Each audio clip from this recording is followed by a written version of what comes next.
What is up, guys? Teddy Cornwell here. I just had to pop up the picture of the beautiful guest right there. Blue jacket, white undershirt. You see him. I mean, a football player, wrestler, and a sprinter who was a standout, but now y'all know him as a Nashville writer and artist. I mean, the one and only Logan Mize. Howdy, sir. What's up, big fella?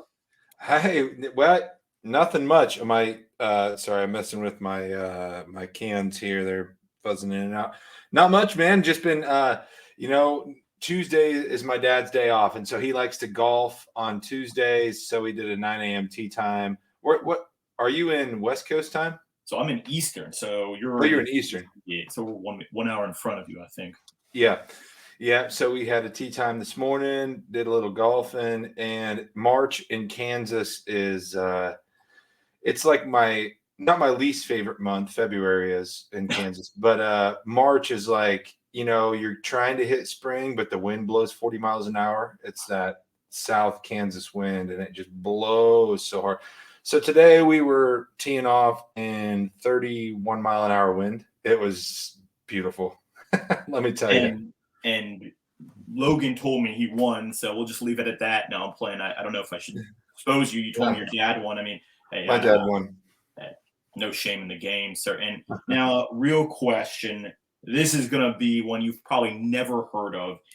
If I was acting like a drunk son of a bitch at the Coyote Ugly, what would you do to me, Logan? And for those who didn't know, Logan used to bounce there. That's right? Oh wow, you've dug deep. I honestly, yeah, I was a truck driver, and I would play open mic nights downtown Nashville so I'd get done at 4 because I hauled locally around Middle Tennessee, so I'd get done at 4 p.m. and then I'd go down and play open mic nights in Nashville, and then I figured out if I picked up a couple hours at Coyote Ugly, I could make a little extra money, so I'd go bounce there till maybe 1, 2, and then go home, get up, drive a truck again. But man, I wasn't a good bouncer. I'll tell you what, like, I think they thought I was going to be because I'm a big guy. And, it was just, I wasn't my thing. I didn't want to kick people out, especially if they weren't causing trouble. If people were causing trouble, it was no big deal. But when they're like wanting you to kick homeless people out and whatever, and it's 7 degrees outside in the middle of January, it's like, he's fine. They didn't like that. And so, and plus I'm not a fighter. I wrestled in high school and played college football, and I'm not afraid to throw down, but I don't really want to ever. I'd rather just make friends with everybody. So I was not a good bouncer. That job only lasted about 3 months. That's 3 months longer than I would be a bouncer, Logan. So I think you did something a little better than me. Now, obviously, sir, you were born and raised in the small farm town of Clearwater, Kansas, ladies and gentlemen. I mean, your family owns and operates the town's only grocery store. I mean, I don't know if that doesn't sound country to you guys. I don't know what is. I mean, what was your early childhood like? And being raised in a small town like? Man, it was really great. And it's ultimately why I left Tennessee and moved my family back to Kansas when my kids started school. But the town I grew up in is about 2,000 people, and my dad's a butcher there, still is. And my grandpa owned the store, my uncles worked there, my cousins worked there. It's about 10 aisles. It's a pretty small grocery store, considering. But man, it was really cool. You knew the whole town. I carried groceries out for every old lady and every, anybody who needed their groceries carried out. That was, and they still do that. They still carry your groceries out for you there. Ooh. Pretty cool. But it was cool, man. It was back. I don't know if it's still this way, but you and your friends in the summertime, you can ride your bikes to the swimming pool. You can ride your bikes to the river. It's surrounded by dirt roads, not a lot of paved areas. And man, it was a pretty quintessential. Sorry, you can hear the train rolling through here. I live in a town of 900 now. We're on Main Street. There's a train rolling by. Smaller than in town. We went smaller. Yeah. So there's a train rolling through. Sorry, you can hear the train horn. But yeah, so it was great, and a lot of my songs kind of took shape around my upbringing. And I mean, I don't know if anyone has also told you this, sir, but you've got balls, kid. I mean, during college, football player, you obviously started taking trips to Nashville, which became more frequent and frequent. And then you made the decision midway through your junior year, sir, to leave school and pursue music full time in Nashville. I mean, I don't think people can understand the risk that you took. I mean, what were the emotions like when you made that decision, Logan? Man, not a lot of one of the funnier things, we lived in a town of 2,000 people. I've already told you that. My grandma, she lived on the outskirts of town in this little house, and I told her I was moving to Nashville to be I'm going to write songs. Told her, I've been into country music for a while. I grew up with listening to Petty Mellencamp, Aerosmith, Led Zeppelin, Elton John, all this stuff, and I listen to country music as well. But when I was a kid, I got it really into country music just because I felt like the singers were the lyrics were based around my life. It felt natural to me to do that. And I told my grandma, I said, I'm going to move to Nashville. I'm gonna write country songs. And she's like, but you didn't grow up in the country.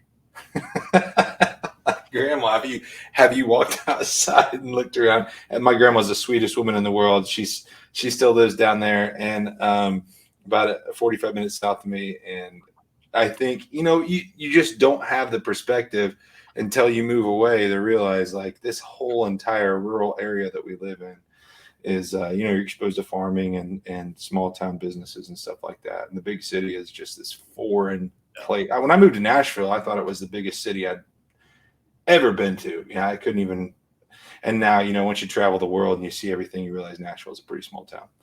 But that must have stung trying to be a country singer. Your grandma telling you that you want country. I mean, that's got to sting a little bit. But I mean, no. Logan, it worked out, sir. Is obviously in 2010.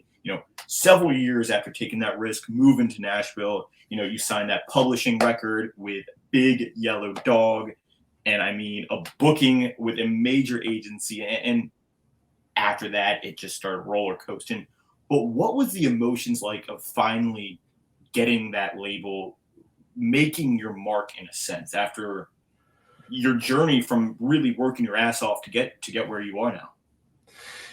Well, yeah, I didn't really know much about songwriting other than, I knew I could make up a song. I knew some chords on the guitar, and so I didn't really know what it took to be a published songwriter. But within my first year and a half of being in Nashville, I got a publishing deal at a small publishing company, and they paid you to write songs, and I couldn't believe it. So I was getting paid to write songs. I got paid $16,000 a year. And I've said this before, like at 21 years old, like what am I going to do with all this money? And so I had a little shack out in Leapers Fork, Tennessee that I lived in, paid rent, had a Suburban that we'd tour in. I had bands I'd put together and go play shows, and it was great. I spent all of my early 20s just putting bands together, playing shows, writing songs 5 days a week. And then I lost that publishing deal, and then I was back on the streets. I lived in my Suburban for a while, and weed whacked ditches on 440 in Nashville, and then I went door to door, every publishing company in Nashville 2-3 times, got turned away every single time, and it was my third or fourth meeting with Big Yellow Dog, and they're a renowned, like, they don't like this term, but they're a boutique publishing company. They have pop writers, sync writers for TV and film. They have, at the time, they had some of the most prolific country songwriters in the world. Sean Camp, Al Anderson, Pat McLaughlin, who played acoustic guitar in all the Johnny Cash American recordings with Rick Rubin. I mean, it was a really, really diverse company, and it still is.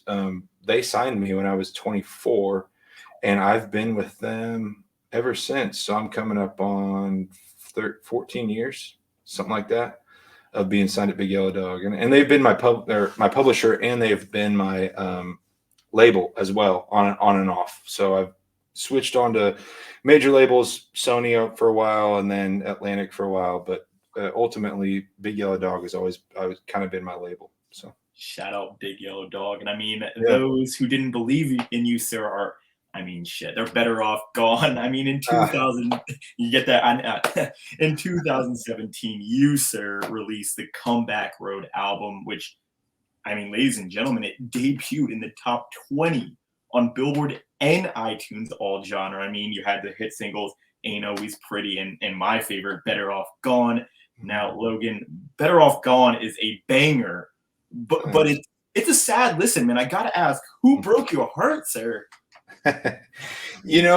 Early on, I had this notion, maybe it was ego, maybe it was the fact that I didn't feel worthy of singing other people's songs, but I thought that I had to write every single song that I was going to release. And somebody, my friend Paul Worley, actually, renowned publisher in Nashville, renowned producer, publisher as well, but mostly made his name as a producer, produced the Dixie Chicks, Big and Rich. I mean, God, so many big artists back in the 90s, early 2000s, and he's still doing it. He's still active. But he told me, he said, man, your thing isn't writing. He's like, you can write songs and that's great, but you're a communicator and you need to start looking at every song as a potential thing that you can record. You should record cover songs. You should record songs your friends wrote. And so that's when I started branching out, and instead of recording just my own songs, I would find songwriters that I loved, and I'd be like, hey, can I record this song?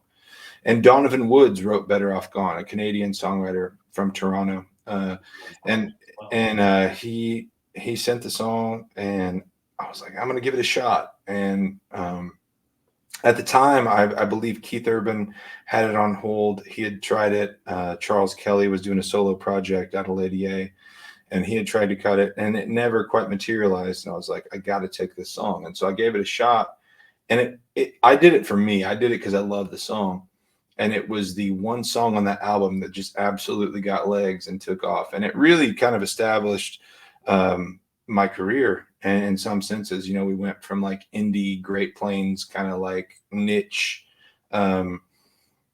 this thing where we could only play in like, Kansas through North Dakota, to all of a sudden we were going to Germany, we were going to the UK, we were going coast to coast and selling out venues everywhere. So it kind of affirmed Paul Worley's thing that he told me about: record anything and everything that you resonate with. And so, yeah. And I mean, no offense to Keith Urban, no. There is only one person I think who can sing that song, and that's Logie Bear. I didn't even see your name until I just saw that. I mean, the acoustics, the emotion. I mean, it was so real. I feel like I am losing that person, And didn't you actually make a song with him too? Better Off Gone, or didn't you have a song with him? Yeah. Donovan and I, we had a song called Grew Apart, which is on the heels of Better Off Gone. Now it's about to be gold. So it'll be our second gold record that with the Donovan record. So now I call Donovan and all the time, and I'm like, what you got cooking? So I got two brand new Donovan Woods songs on this upcoming EP, and stuff I've written myself too. But the Donovan Woods collaboration with me has always seemed to just work so well. And so yeah, we got two more coming up. And I mean, I think there's going to be 3 golds soon. I mean, May 5th. I mean, the single Bloodline is just, I mean, it's catchy as hell, man. Thanks. I love it. It's so good. And my only complaint with the whole album is it is coming out on May 5th when it should be coming out on April 5th. I mean, can we like speed that up, sir? And yeah. Obviously, is this song about your childhood and the family history of your family? Is that what this album's about? Yeah, as a dad, I got 2 kids. I got an 11-year-old boy, 8-year-old girl, and moving back to a small town in Kansas, it just really resonated with me. Like I said, I've written the upcoming out. It'll be a full album that comes out probably entirety by summer. The first half comes out in May, and the first half of the record are songs I didn't write. They're songs of friends I love that are songwriters, and the second half is all stuff I've written. But Bloodline is a song that I loved early on, and I recorded it on a guy that as a Kansas artist. I produced his record. We cut it in Nashville at Sound Emporium, and I just love the song. And he did a great job with it. But it came around to me cutting songs, and I've kind of been in this phase of like trying to have this really anthemic small town kind of thing, and I do that a lot. You know, people call me nostalgic, Harlem Grove, but I kind of had a theme I was going for with this project.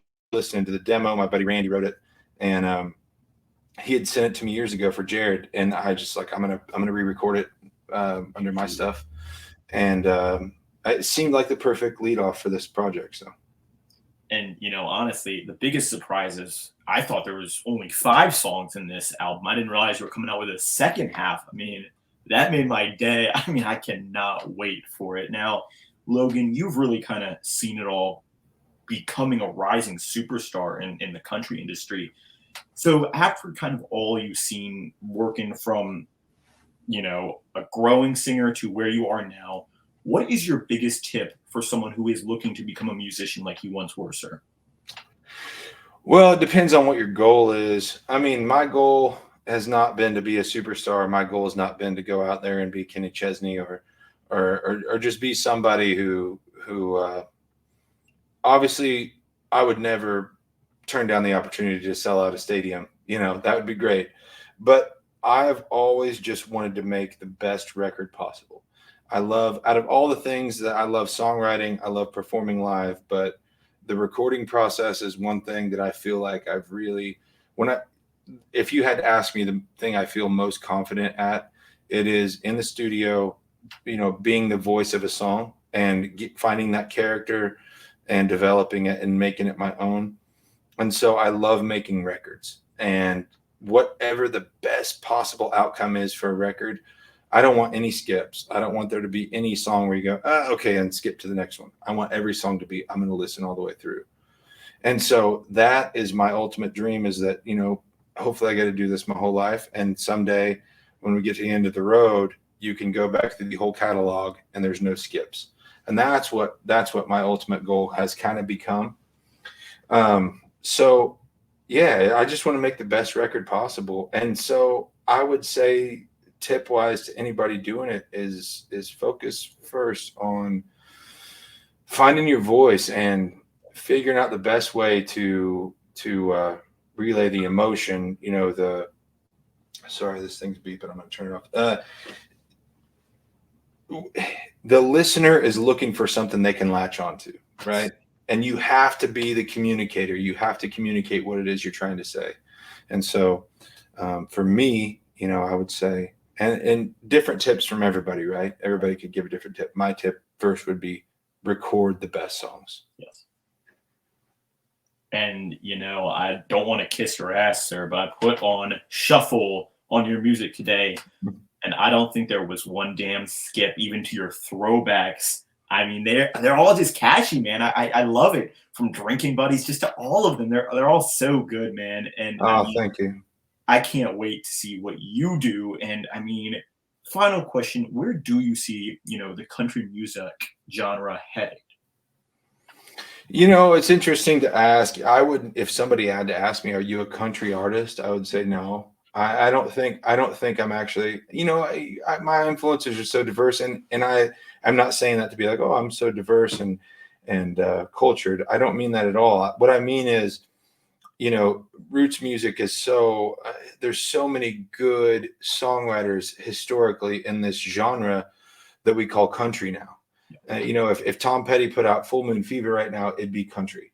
If John Mellencamp put out Scarecrow right now, it'd be country, and then you have all these new artists from Kane Brown, you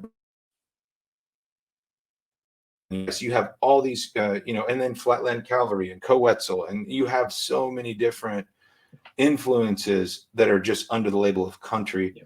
So I wouldn't say, out of respect, I'm a country artist. I would just say I love roots music, I love storytelling, and I'm going to do the best job I can. doing what I do and bringing that to the table. And you know what? You damn do that, sir, as you bring it to the table every time. I mean, Logie Bear, I appreciate. I don't even know. It feels weird calling you that, sir. I love it. But I feel like I should address you as sir. I mean, Logan, it's been such an honor and privilege to talk with you. I mean, look at one of the up and coming singers just in the industry in general, because your music is so diverse. I think I can vouch on that from the roots to just the pop to even storytelling. It's unique, it's personal, and from the bottom of my heart, thank you for taking the time. Now the floor is yours. Where can we find your social media? I mean, what's this new album coming out? I know I already said, but the floor is yours, sir. Yeah, so first single off the new album is out right now. It's called Bloodline. I think there's another song that comes out in a week or two. I'm not gonna say because I don't actually know the date, but I think the second single comes out in 2 weeks, maybe a week. Okay. And then the EP drops in May, and then the full album will drop sometime this summer. Right now we have 13 to 15. Hopefully we'll have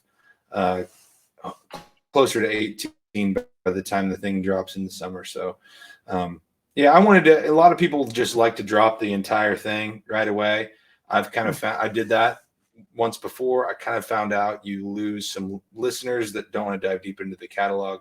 And so I've kind of figured out with my streaming algorithm, if you do it incrementally and lead up to it, it works a little better. And you can get some of those songs heard that maybe you would like people to hear by giving it in increments. So yeah, but this summer we'll have a new album. And then I have a duo project with my wife, Jill Martin, that comes out. First single will drop, hopefully July 31st. And then we'll be working on another solo album by fall. So yeah. And you're going on tour too. Are those tickets up for sale, sir? Yes, sir. We got the Bloodline tour starting May 4th. And where's the first date? Fort Smith, Arkansas, I think, maybe. Ralston, Nebraska, May 4th. Tour kicks off. That'll be full band. And then we go into June. We're hitting the West Coast. We got a date with Eric Church in Santa Rosa. And then we go back to doing some acoustic stuff this summer, and then full band stuff kicks back up in August. So, yeah.